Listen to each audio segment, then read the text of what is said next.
அனைவருக்கும் அஸ்ஸலாமு அலைக்கும் வரஹ்மத்துல்லாஹி வபரகாத்துஹு. ஏக இறைவனின் அமைதியும் சமாதானமும் என்றென்றும் நம் அனைவர் மீதும் நின்று நிலவட்டுமாக. ஆமீன். எல்லாரும் எப்படி இருக்கீங்க? நலமா இருக்கீங்களா? ஐ எம் பேக் அப்படின்னாக்கா ரொம்ப நாள் சென்று உங்களோடு பகிர்றேன். என்னுடைய தம்பி, சொந்த தம்பி இல்லை, வாடகை தம்பி அசீம், காரைக்குடி, துபாயில் இருக்கான்.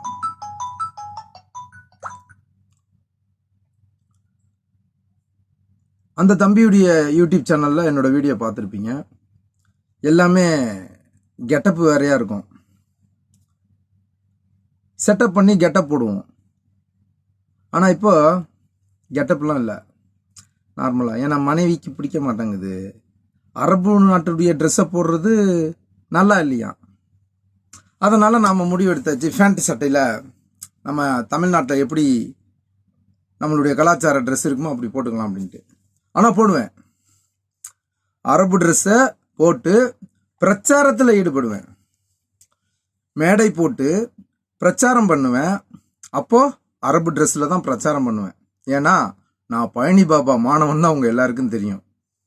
ஆனால் நான் தான் பழனி பாபா அப்படின்னு ஒரு நேரம் வரும். அந்த நேரத்தில் பழனி பாபாவை தட்டி எழுப்புவோம். எப்படி எழுப்புவோம்?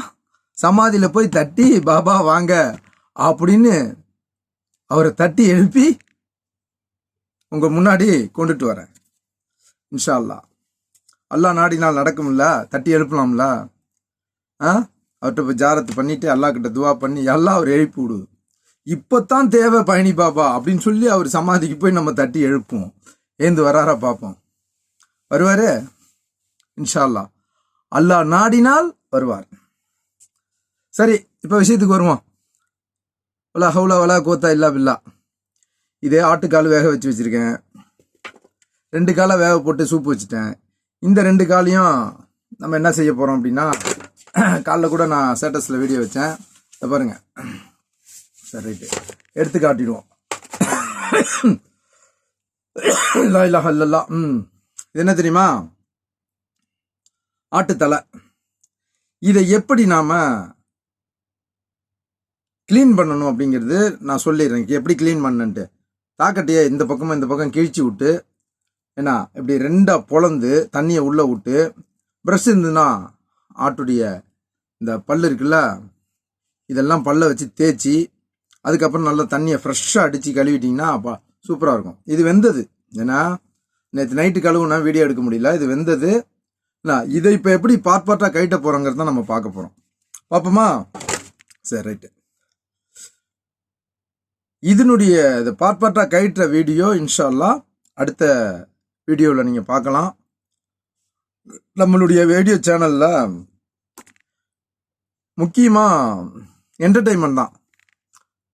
நீங்கள் எதிர்பார்க்கறதுலாம் இப்போ முன்ன உள்ள வீடியோவில் அரசியல் சார்ந்து, இஸ்லாமிய கட்சி தலைவர்கள் சார்ந்து, யார் சரியாக பயணிக்கிறா, யார் சரியாக பயணிக்கல, இந்த மாதிரிலாம் பேசியிருந்தேன். இந்தியாவோட வரலாறை பற்றி பேசியிருந்தேன்.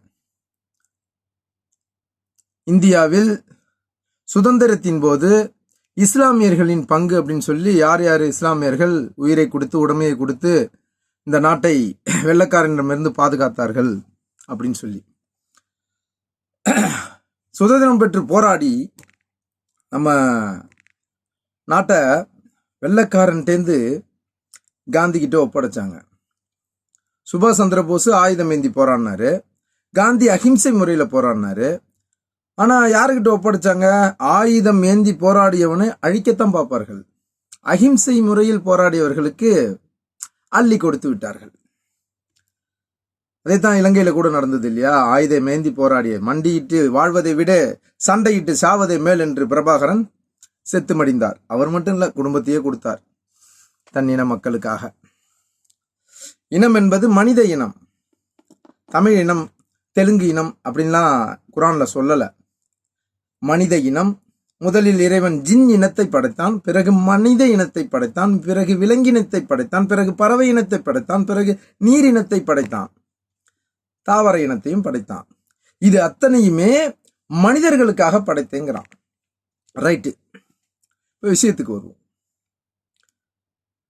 இந்த வீடியோவின் மூலியமா நீங்க என்னென்ன பார்க்கலாம் அப்படின்னா, இஸ்லாமியர்களுடைய வாழ்க்கை வரலாறு, இஸ்லாத்துடைய வாழ்க்கை வரலாறு, முஸ்லிம்கள் என்ற சொல்லின் அர்த்தம், இஸ்லாம் என்றால் என்ன, இஸ்லாம் என்ற சொல்லுக்கு அர்த்தம், அஸ்ஸலாமு அலைக்கும் என்ற சொல்லுக்கு அர்த்தம்,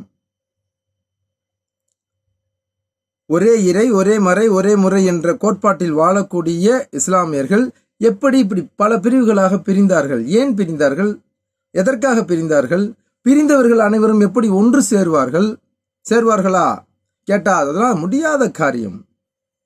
முடியும், அல்லாஹு நாடினால் முடியும். அப்போ அல்லாஹு சொன்ன அந்த வாக்குறுதி, என் அடியார்கள் என் அடியான் எதை நாடுகிறானோ அதை நான் அவனுக்கு அளிக்கிறேன், அல்லாஹ் வாக்குறுதி கொடுத்திருக்கான். இப்ப நீங்க ஒன்று சேர முடியும் என்று நீங்கள் நியத்து வைத்தால் முடியும். நபி ஸல்லல்லாஹு அலைஹி வஸல்லம் சொன்னாங்க, செயல்கள் அனைத்தும் எண்ணத்தை போன்றதுன்னாங்க. அல்லாஹ் சொன்ன வார்த்தையில நடைமுறைக்கு தகுந்த மாதிரி அவங்களுடைய பொன்மொழி. விவேகானந்தர் என்ன சொன்னாரு, அவர் இந்து மதத்தை பரப்ப அமெரிக்கா போறதுக்கு 2 இஸ்லாமிய சகோதரர்கள் அவர் போவதற்கு பணம் கொடுத்து உதவினார்கள். இந்து மதத்தை நான் பிரச்சாரம் பண்ண போறேன்னு. அங்க போய் அவர் என்ன சொன்னாரு, நீ என்னவாக ஆக நினைக்கிறாயோ அதுவாகவே ஆகிவிடுவாய். யார் சொன்னது? விவேகானந்தர். இந்து மதத்தின் அடிப்படையில் சொன்னாரு. இந்து மதமா இருக்கட்டும், கிறிஸ்துவ மதமா இருக்கட்டும், இஸ்லாமிய மதங்கிற அடிப்படையில் பாக்குறீங்கல்ல, இஸ்லாத்துல மதங்கிறது கிடையாது. இஸ்லாம் என்பது மார்க்கம். மார்க்கம் என்றால் நேர்வழி. இஸ்லாம் சொல்லக்கூடியது நேர்வழி. இஸ்லாமியர்களை பார்த்து இஸ்லாத்தை எடை போட்டுறாதீங்க. இஸ்லாம் என்ன சொல்லுது அப்படின்னு பாத்தீங்கன்னா அதை ஃபாலோ பண்ணுங்க, சொர்க்கத்துக்கு போகலாம். சரி, நம்ம 7 நிமிஷம் வரைக்கும் தான் வீடியோ அப்லோட் ஆகுது, அதுக்கு மேலே ஆக மாட்டேங்குது. இன்ஷா அல்லாஹ் தொடர்ச்சியாக நம்ம வீடியோ பாருங்க, நல்ல என்டர்டைன்மெண்டாக இருக்கும். இன்ஷா அல்லாஹ் தொடர்ந்து சப்போர்ட் பண்ணுங்க, எல்லாருக்கும் ஷேர் பண்ணுங்க. ஜஸாக்கல்லாஹ் ஹைர். அஸ்ஸலாமு அலைக்கும் வரஹ்மத்துல்லாஹி வபரகாத்துஹு.